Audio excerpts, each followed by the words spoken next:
Коко Шанель сделала современную моду такой, какой мы ее знаем сегодня.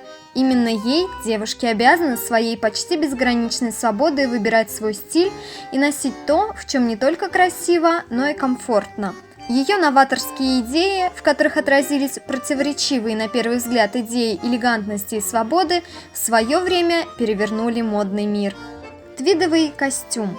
В 1925 году Шанель презентовала легендарный костюм Шанель из буклированной шерсти с отделкой цепями и с накладными карманами и с элегантной юбкой-карандаш. В то время такой дизайн стал революцией. Впервые в женский гардероб допустились элементы из мужского, а комфорт оттеснил на второй план пышную декоративность. Жакет с тех пор стал, пожалуй, одной из самых узнаваемых вещей и оброс многочисленными копиями. Маленькое черное платье. Нарядиться Шахерезадой легко, надеть маленькое черное платье сложнее, говорила Коко Шанель о своем главном изобретении. Теперь маленькая черная палочка-выручалочка на все случаи жизни есть у каждой женщины. Однако во времена Коко Шанель черный цвет был зарезервирован за траурными одеяниями, и появиться в нем в свет значило вызвать множество толков. Шанель рискнула и переодела в черное весь светский мир, а заодно полностью изменила модный. «Я хочу дать женщинам комфортную одежду, которая будет повторять движение ее тела. Женщина ближе всего к наготе тогда, когда она хорошо одета», — говорила Шанель. Брюки-клеш. В 1920-х годах Коко Шанель подсмотрела у моряков еще одну модную идею – брюки-клеш.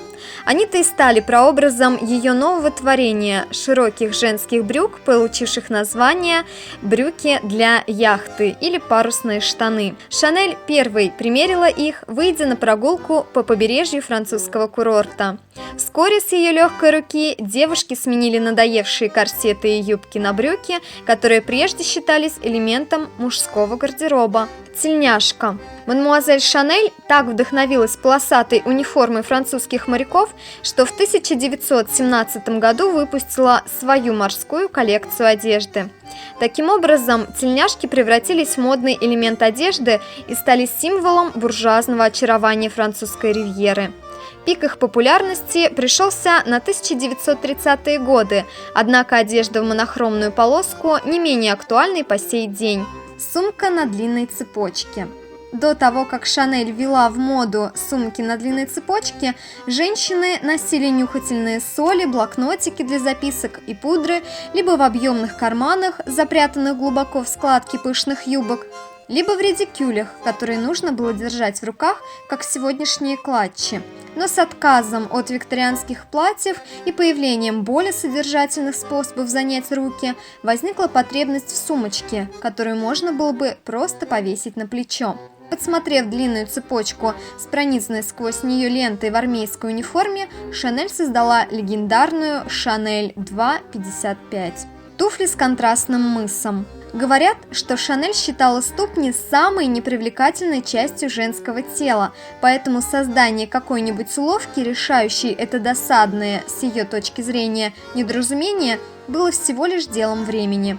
Шанель нашла решение, выпустив молочные туфли с контрастным черным мыском. Она была уверена, что такой окрас визуально уменьшает стопу. Костюмная бижутерия. Сегодня мы с легкостью носим золотые часы с фенечками с развалов Гоа и дизайнерской бижутерией. А ведь меньше века назад это бы никому даже не пришло в голову. Спасибо надо сказать мадемуазель Шанель. Это ее в 1930-е годы редко можно было увидеть без жемчужного водопада на шее и россыпи бижутерии, которую она мастерила из цепей, бусин, стекла. Шанель не испытывала никаких проблем, надевая настоящие драгоценности с дешевой бижутерией, которую она называла костюмной. Мадемуазель Шанель говорила: «Костюмная бижутерия не создана для того, чтобы придавать женщине ореол богатства. Она создана для того, чтобы делать женщину красивой». Если вам понравилось это видео, то, пожалуйста, поставьте пальчик вверх, подпишитесь на мой канал и всем пока!